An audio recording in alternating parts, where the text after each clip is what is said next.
Hello, ladies and gentlemen. My name is Eddie Marcus, spokesman and advocate for basic human rights for all people, meaning you, that your dreams, you get a chance to experience them in this lifetime. Well, I've indicated to you that I want to be the next president of the United States as a write-in. And the reason as a write-in is because I could never get through the front door of a political nation where the people are all on one side or the other. And I'm on the side of both sides, which means that what one wants, so does the other. And I just bring the way that they can get it. Both sides can be satisfied. Now, I want you to know that how is it, you can think about this, that the skillet can call the kettle black? How is it that a black item can call another black item a black item? Well, the reason is because if you're a black item, you know black. And so when you see it someplace else, you don't care how it is camouflaged, you know it's black. That can be a good thing, but I don't think they meant that. I think when they made the statement, a kettle calling the skillet calling the kettle black, they meant one was trying to put down another. When they themselves were trying to do the putting down is just as ugly as that in which they try to put down. Well, I say that to say this. Think about our nation. And right now, the rich are getting richer. And the middle class are getting skimmier. In fact, publicly, as far as the PR goes, you hear constantly middle class interest stating that the rich are getting by, and there are those politicians that are supporting the rich, and they're getting your votes, and that you should probably abstain from voting or don't vote for them. And you ask yourself, that kind of looks like a little bit of hypocrisy. You got a middle class income, let me use it as income, who are upset at the high up income because it's affecting them. Well, I think if you had a little compassion, you can look back on the other side and see how the poor are observing how the rich and the middle class have ignored them through an escape of allowing, as it were, something what you call entitlements. And now the nation has gotten to a point where the system that we live under has trained us and brought us to this point where we are trying to eliminate entitlements in a time when jobs and things are going awry, and we say that by doing that we will be in the process of creating jobs. Well, that might be so, but at what wage? And you and I know that both, that the prices are not going down. And so you say maybe the middle class are getting a taste of what they have allowed to happen to their brothers and sisters. I'm not saying that. It could be a reality. You think about it. And so if you want to be justified, middle class, in attacking the rich, then make sure that you connect with the poor first, because now you are empowered. Now, as a candidate or for your highest office, president, I have to tell you that, like politicians that conform to the present system that you are aware of, they have bosses. They say it's you. Really, it's not you. Their bosses are the heads of the Republican Party, the heads of the Democratic Party, the heads of the Tea Party. They come together and they say they have created their philosophy, just like any secret society. They have created their own philosophy. The only difference is that they try to make you think, or us think, that their philosophy is what they say. The truth of the matter is, their philosophy is what we see. And we have seen this nation's system in operation all of our lives. Now, I must admit that my boss, I have a boss. My boss is what I call the higher power. It's not you, the people. Somebody say you got to represent you, the people.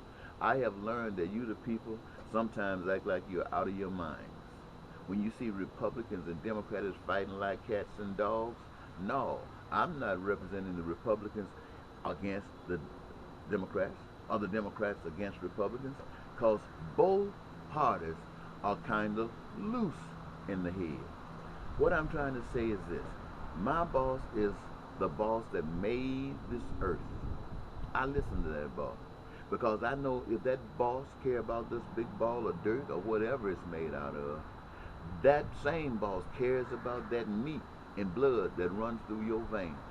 And if you are in existence because of that power, then that power cares enough to be bigger than all of this. You see, I recognize that the troubles, the crime, the violence, the gangs, the mob, the political assassinations and stuff like this are all a result of the kind of system that we live in. And the systems that we live in are the reflections of your minds, who have come up with this and have failed to such a degree that periodically there are changes made. Sometimes people say, well, you have to grow up to understand what the change is and what it means. And when you reach that point, then you can make a change.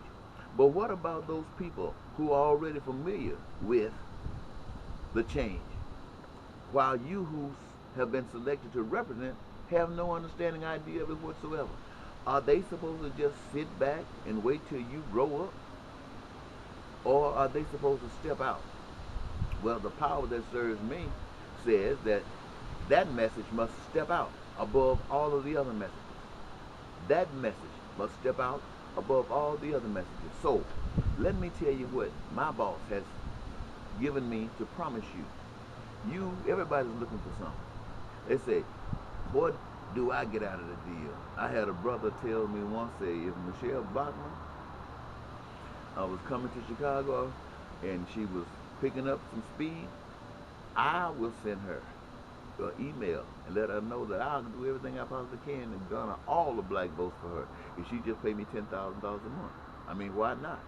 Try to make something out of some of this. And many of you would think like that.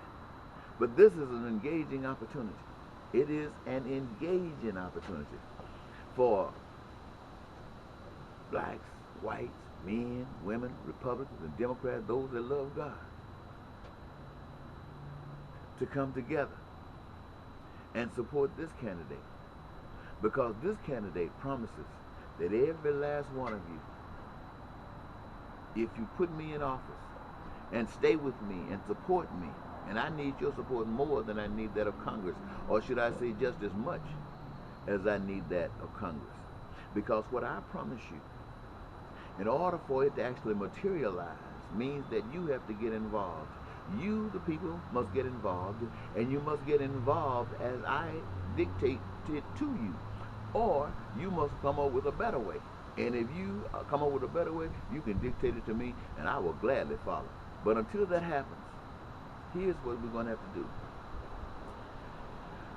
I give you the message. If you like it, you buy it, you want it. If you want it, you support it. Congress will not support it, Republicans or Democrats. The reason they won't support it is because they have a different agenda. They have a Republican agenda and a Democratic agenda. Now, our agenda is to glorify what we represent in such a way that it reveals itself as the best. And these others would just want it. Why? Because this is what you will get. You will get housing. Every last one of you. If you're living in Skid Row today, if you're living at Dorothy Day or under somebody's bridge or in a paper box, with this candidate as the next president of the United States and you are supporting him, you will be able to live in the home that you have always dreamed of. It might take a little bit of time, considering that everybody going to be getting their living facilities of choice. But that is promised to you. You will get unlimited and unrestricted education for you, your children, every American. The only ones that will be eliminated are those who do not want to get an education of any sort, except something perhaps that we're not aware of at this time. You will be promised that. And you don't have to study a bunch of stuff that has nothing to do with your interest. You will be able to study those things, those subjects that carry you forward in what it is that you have been given to do. Every last one of you. And every last one of you will get health care from the womb to the tomb. Every last one of you. If you're sick, you can count on it. If you're well, you know it's your protection sitting right back there, waiting for a need, and it'll be there for you forever, as long as these principles are put in place. Now, this also means that you can travel. You can get a chance to see the world that God has made. You can travel by boat, by plane, by car, any way you want, to any place in the world. And you can go there in style, not broke, not waiting, wondering how you're going to go. You're going to live at the first class places. Because what we're going to do, ladies and gentlemen, you and I working together, we're going to take our schools, every last one of them, and utilize them. We're going to utilize them to the fullest ability for whatever our intent is. Now, intent is education, whether it's academics, whether it has to do with vocation, whether it has to do with education. And we're going to rebuild those facilities, bring them up to style, bring them to today's advanced technology. They will be made whole again. Our hospitals, our clinics, and things, we will be built up. They will be made to represent health, education, and health. And on top of that, you will be able to drive those Mercedes and things that you've always wanted to drive. And in the process of that, so many cars being on the road, our minds for those people who have been given that will be able to generate new talents. And we will be able to upgrade our transportation system far beyond what our minds can think of right now. Or those minds that are thinking of it right now but don't have that support to carry it forward will get that support.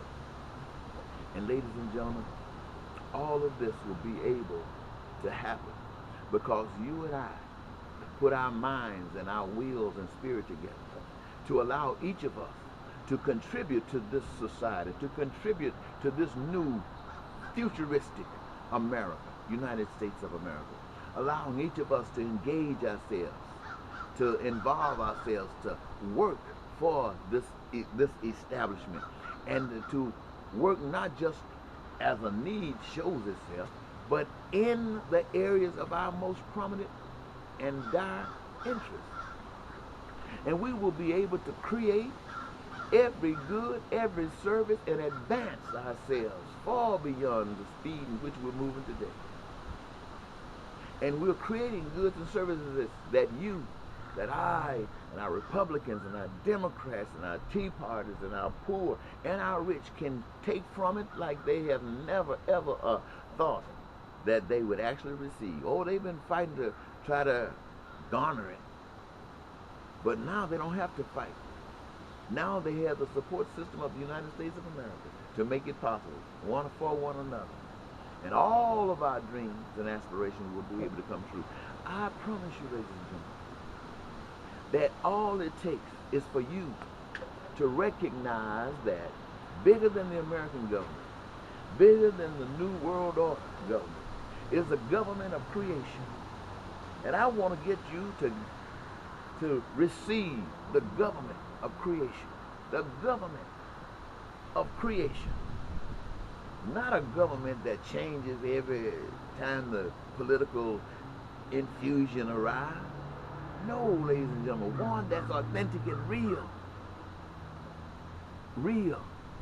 Now, recognizing and choosing that government puts us in a position to understand and receive one another, to know who we are, one to the other, and protect each other as we want to be protected from vices that would interrupt our peace, interrupt our prosperity, interrupt our joy.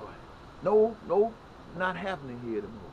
I want you to think on those lines, ladies and gentlemen. Treat people like you want to be treated. Honor the God. And every dream that you've ever had will come real as you walk forward. And you know what, ladies and gentlemen? You will not need the Federal Reserve. You will not need the banks. You will not need charity. You don't need any of that. because now we are a family. And when we are a family, we do things for the family. And in this family, we are as successful as we keep that destroying element out. So I'm asking you to get rid of it, to get rid of that selfishness, get rid of that which divides us, and begin to recognize each other, work together, to share together. And this is the beginning, ladies and gentlemen. What the future holds, wow. Yes, I'm Eddie Marcus, and this is my, I believe, 7th chat with you as an effort to get to know you, to let you know me. I think I already know you because I'm you.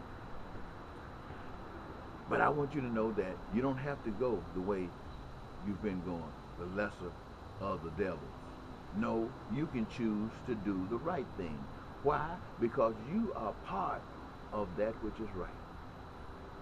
The powers bigger than man knows better. And I am a servant of the power that is bigger than man. And I'm just sharing this information with you. And I hope you have matured enough to receive it. And if you haven't, then you just have to eat the fruit of the seed that you plant. But I'm hoping that you're a big, big girl, big son. Now, bye-bye.